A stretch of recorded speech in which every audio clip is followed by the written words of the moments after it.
Assalamualaikum warahmatullahi wabarakatuh. Perkenalkan nama saya Alif. Di sini saya akan meresum kembali terkait dari isi penjelasan atau materi kelompok 2 yang bertema atau judulnya tahapan perkembangan kelompok model Tuckman. Nah, model ini tuh dikemukakan oleh Bruce B. Tuckman yang menjelaskan bahwa kelompok berkembang melalui beberapa tahap sebelum menjadi efektif. Tahapannya itu ada 5, yang pertama forming, yang kedua storming, yang ketiga norming, yang keempat performing, yang kelima adjourning. Nah, yang pertama kita mulai dari tahap forming, yaitu pembentukan. Di dalam pembentukan atau tahap forming merupakan tahap awal ketika anggota kelompok itu baru berkumpul. Mereka itu masih terlalu belum mengenal, cenderung canggung dan belum bisa mulai sepenuhnya terbuka.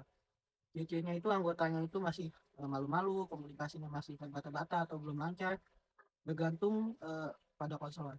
Peran konselornya itu adalah yang pertama bisa mencairkan suasana, yang kedua bisa menjelaskan tujuan dan aturan kelompok, yang ketiga membangun rasa aman. Contohnya seperti konselor itu membuka sesi dengan perkenalan diri agar semua orang saling mengenal di dalam anggota bimbingan kelompoknya. Lalu setiap anggota diminta menyebutkan nama dan harapannya. Yang ketiga, anggota ini masih ketika ada anggota yang masih menjawab singkat seperti saya ikut karena disuruh guru, itu konselor harus memberikan penjelasan. Yang selanjutnya yaitu tahap storming atau konflik.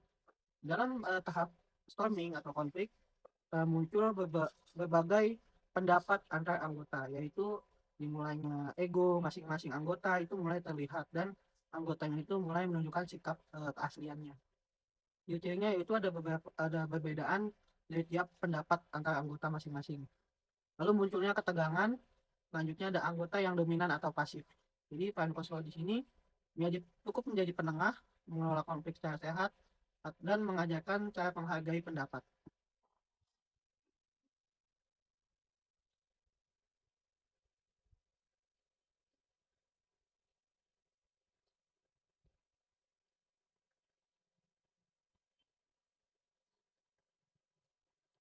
Seperti contohnya yaitu ada dua anggota berdebat tentang cara mengatasi masalah belajar. Misalnya ada anggota yang menyela pembicaraan orang lain, lalu konselor itu cukup mengatakan yuk kita dengarkan satu-satu apa masalahnya, seperti itu. Lalu selanjutnya ada tahap norming, pembentukan norma.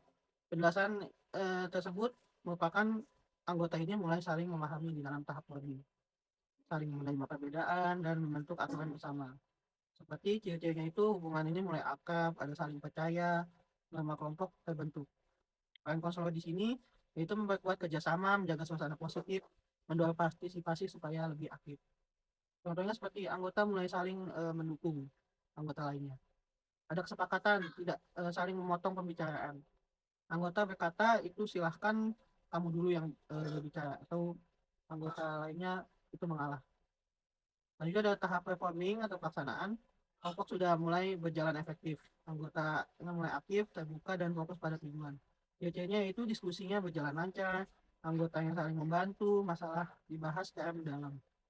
Nah, peran konselor tersebut itu memfasilitasi proses, memberi penguatan, mengarahkan jika diperlukan. Seperti contohnya ada anggota yang suka rela berbagi masalah pribadi. Lalu anggota lainnya itu mulai bisa memberikan saran dan mulai memberikan juga empati. Nah, lalu diskusinya juga menjadi lebih dalam dan lebih bermakna. Nah, selanjutnya ada tahap adjourning atau pengakhiran. Di tahap adjourning itu merupakan tahap penutupan dari konseling kelompok. Setelah tujuan itu dapat atau tercapai. Biasanya itu ada perasaan sedih atau kehilangan, saling merefleksi pengalaman kelompok, lalu ada evaluasi tiap kegiatan. Peran konselor di sini yaitu menutup dengan baik, memberi kesimpulan yang baik, dan menguatkan hasil yang sama-sama dicapai. Seperti contohnya, konselor meminta anggota menyampaikan kesan dan pesan. Lalu anggotanya berkata, saya jadi lebih percaya diri mulai sekarang. Nah, dari sesi itu ditutup dengan ucapan terima kasih. Jadi, kesimpulan dari materi kelompok 2 ini yaitu model Tukman itu menunjukkan bahwa kelompok itu tidak langsung efektif ketika dijalani proses konseling kelompok. Tetapi melalui proses bertahap dari canggung, pindah ke konflik, lalu saling memahami, produktif, lalu ditutup dengan penyelesaian atau dicapai bersama-sama. Peran konselor itu sangat penting dalam setiap tahap agar kelompok ini berkembang dengan sehat dan tujuan konseling ini dicapai bersama-sama. Sekian dari penjelasan saya terkait dengan isi materi kelompok 2 ini. Eh, Sekian, terima kasih.